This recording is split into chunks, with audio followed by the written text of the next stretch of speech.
Hating and disliking also cause miscalculation triggered by mere association. In business, I commonly see people underappraise both the competency and morals of competitors they dislike. This is a dangerous practice, usually disguised because it occurs on a subconscious basis. Another common bad effect from the mere association of a person and a hated outcome is displayed in Persian messenger syndrome. Ancient Persians actually killed some messengers whose sole fault was that they brought home truthful bad news, say, of a battle lost. It was actually safer for the messenger to run away and hide, instead of doing his job as a wiser boss would have wanted it done. And Persian messenger syndrome is alive and well in modern life, albeit in less lethal versions. It's actually dangerous in many careers to be a carrier of unwelcome news. Union negotiators and employer representatives often know this, and it leads to many tragedies in labor relations. Sometimes lawyers, knowing their clients will hate them if they recommend an unwelcome but wise settlement, will carry on to disaster.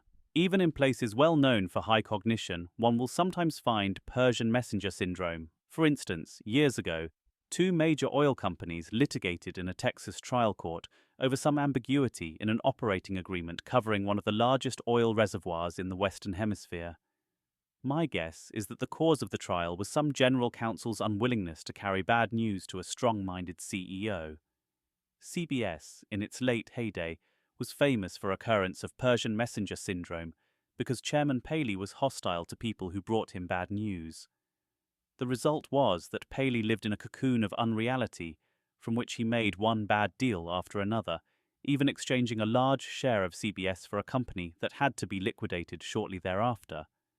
The proper antidote to creating Persian messenger syndrome and its bad effects, like those at CBS, is to develop, through exercise of will, a habit of welcoming bad news.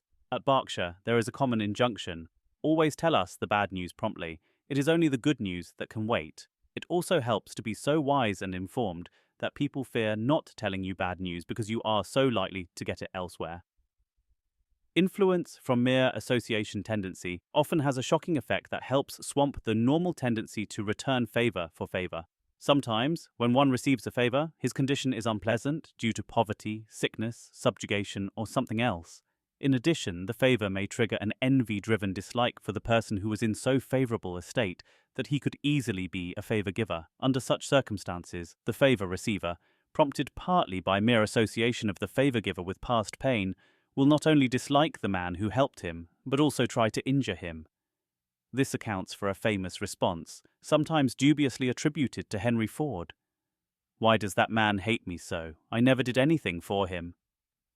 I have a friend, whom I will now call Glotz, who had an amusing experience in favor-giving.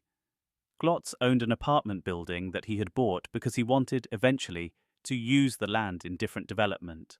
Pending this outcome, Glotz was very lenient in collecting below-market rents from tenants. When, at last, there was a public hearing on Glotz's proposal to tear down the building, one tenant who was far behind in his rent payments was particularly angry and hostile. He came to the public hearing and said, "This proposal is outrageous. Glotz doesn't need any more money. I know this because I was supported in college by Glotz fellowships." A final serious clump of bad thinking caused by mere association lies in the common use of classification stereotypes. Because Pete knows that Joe is 90 years old and that most 90-year-old persons don't think very well, Pete appraises old Joe as a thinking klutz, even if old Joe still thinks very well. Or because Jane is a white-haired woman and Pete knows no old women good at higher math, Pete appraises Jane as no good at it, even if Jane is a whiz. This sort of wrong thinking is both natural and common. Pete's antidote is not to believe that on average 90-year-olds think as well as 40-year-olds, or that there are as many females as males among PhDs in math. Instead, just as he must learn that trend does not always correctly predict destiny, he must learn that the average dimension in some group will not reliably guide him to the dimension of some specific item. Otherwise, Pete will make many errors, like that of the fellow who drowned in a river that averaged out only 18 inches deep.